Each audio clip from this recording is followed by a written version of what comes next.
আসসালামু আলাইকুম সুপ্রদর্শক, আপনারা জানেন যে বিএনপির মহাসচিব মির্জা ফখরুল ইসলাম আলমগীর তিনি যুক্তরাজ্যে গিয়েছেন। লন্ডনে যাওয়ার পরে তিনি একটি প্রোগ্রামে জামাত ইসলামের প্রশংসা করেছেন। তিনি বলেছেন, জামাত ইসলাম আমাদের থেকে স্মার্ট হয়ে গিয়েছে, কেন আজকে আমরা তাদের সাথে লড়াই করে পারছি না। অর্থাৎ বর্তমান সময়ে বাংলাদেশ জামাত ইসলাম যে জনপ্রিয়তার শীর্ষে উঠে গিয়েছে, বিএনপি এখন কিন্তু জামাত ইসলামের সাথে সত্যি পারছেন না, সেটি কিন্তু স্বীকার করেছেন বিএনপির মহাসচিব মির্জা ফখরুল ইসলাম আলমগীর। স্বীকার করার জন্য তাকে আন্তরিকভাবে ধন্যবাদ জানাচ্ছি। এবং তিনি তার নেতাকর্মীদেরকে বলেন, আমরা পারছি না, তার কারণ হচ্ছে আমরা নলেজ সম্পূর্ণ দল করতে পারিনি। অর্থাৎ জ্ঞানের কথা বলছেন তিনি এর আগেও বাংলাদেশ জামাত ইসলামীর যে এডুকেশনাল সিস্টেম রয়েছে, শিক্ষা সিস্টেম, এটির তিনি প্রশংসা করেছেন। বিএনপির মহাসচিব যে সত্য কথাটি বলেছেন, এটি বলার জন্য তাকে আমি আন্তরিকভাবে ধন্যবাদ জানাচ্ছি। তিনি সত্য কথাই বলেছেন। বাংলাদেশ জামাত ইসলামী প্রত্যেকটি স্টেপে জামাত ইসলাম এগিয়ে চলছেন, তাদের পরিকল্পনামাফিক কার্যক্রম জাতিকে মুক্ত করছে। জামাত ইসলামী আজ পর্যন্ত হাসিনার পতনের পর 5 তারিখে হাসিনা পতন হলো, আজ 3 মাসের বেশি সময় হয়ে যাচ্ছে, বাংলাদেশ জামাত ইসলামীর কোনো নেতাকর্মী দুর্নীতি, অপকর্ম, লুটপাট, চাঁদাবাজিতে সম্পৃক্ত হননি। আপনারা কিন্তু তার সাক্ষী, আপনারা তার প্রমাণ। জামাত ইসলামের বিরুদ্ধে কোনো নিউজ আজ পর্যন্ত আপনারা দেখাতে পারবেন না। এটি হচ্ছে জামাত ইসলামী। অথচ বিএনপির অসংখ্য নেতাকে বিএনপি বহিষ্কার করেছে, চাঁদাবাজি, লুটপাট, এমনকি হত্যা পর্যন্ত করেছে। চাঁদা দেওয়া নিয়ে যুবলীগ, ছাত্রলীগ তারা হত্যা এবং গাড়ি ভাঙচুর পর্যন্ত করেছে। আপনারা ইতিমধ্যে দেখেছেন, আপনাদেরকে দেখানো হয়েছে। জাতীয় গণমাধ্যমগুলোতে বিষয়গুলো উঠে আসছে। যেই সংগঠনের বিরুদ্ধে, যে দলের বিরুদ্ধে কোনো অপকর্ম আপনারা দেখাতে পারবেন না। আপনাদেরকে একটা উদাহরণ দিচ্ছি, আপনারা একটু লক্ষ্য করুন। আপনারা দেখতে পাচ্ছেন বাংলাদেশ জামাত ইসলামের আমির ডাক্তার শফিকুর রহমান তিনি নিজের হাতে করে তার কর্মীদেরকে আপ্যায়ন করছেন।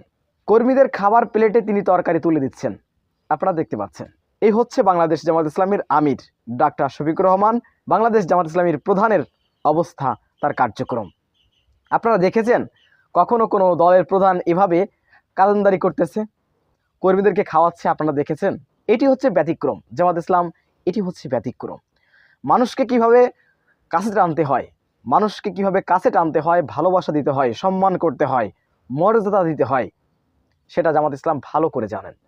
একজন দলের আমির যখন একজন কর্মীর, সামান্য একজন কর্মীর প্লেটে যখন খাবার তুলে দেন, তরকারি দেন, বলেন তো ওই কর্মীর অবস্থা কেমন হবে?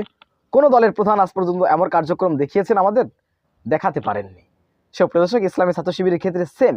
ইসলামী ছাত্র শিবির তার আদর্শ দিয়ে, নৈতিকতা দিয়ে জাতির সামনে, ছাত্র সমাজের কাছে একটা অসাধারণ ব্যক্তিত্বে পরিণত হয়েছে। এই জন্য জামাত ইসলাম, ইসলামী ছাত্র শিবির এগিয়ে যাচ্ছে দুর্বার গতিতে। তাদের ধারে কাছে কেউ নেই আদর্শের দিক থেকে। এই জন্য বিএনপির মহাসচিব মির্জা ফখরুল ইসলাম আলমগীর তিনি জামাত ইসলামের ব্যাপক প্রশংসা করেছেন। তিনি বলেছেন, জামাত ইসলাম, আমরা আজকে জামাত ইসলামের সাথে লড়াই করে পারছি না, এই কথাটি তিনি বলেছেন। এই জন্য বলছেন যে জনগণের কাছে জামাত ইসলাম যেভাবে পৌঁছে যাচ্ছে, জামাতকে যেভাবে জনগণ গ্রহণ করে নিচ্ছে, এটার কথা বলেছেন। লড়াই বলতে তিনি এটি বুঝিয়েছেন যে এখন দাও কোরাইলের দিয়ে যুদ্ধ করার সময় নয়, এখন টেকনোলজির সময়। টেকনোলজি দিয়ে যুদ্ধ করতে হয়, আদর্শ দিয়ে যুদ্ধ করার সময়। অতএব জামাত ইসলামীর যে আদর্শ নিয়ে, যে টেকনোলজি নিয়ে এগিয়ে যাচ্ছে, এভাবে এগিয়ে না গেলে কখনোই জামাত ইসলামকে ধরা সম্ভব নয়। এটি কিন্তু মির্জা ফখরুল ইসলাম আলমগীর বুঝতে পেরেছেন। এই বিষয়টি আপনারা দেখতে পেয়েছেন ইতিমধ্যে যমুনা টিভি সহ বাংলাদেশের গণমাধ্যমগুলোতে দেখানো হয়েছে মির্জা ফখরুল ইসলাম আলমগীরের এই বক্তব্যটি। সুপ্রদর্শক, বিষয়টি আপনারা কীভাবে দেখছেন অবশ্যই আপনাদের মূল্যবান মন্তব্য কমেন্ট বক্সে জানাবেন। সবসময় সত্য নির্ভরশীল তথ্য পেতে স্বাধীন বাংলা ইউটিউব চ্যানেলটি সাবস্ক্রাইব করে আমাদের সাথে থাকুন।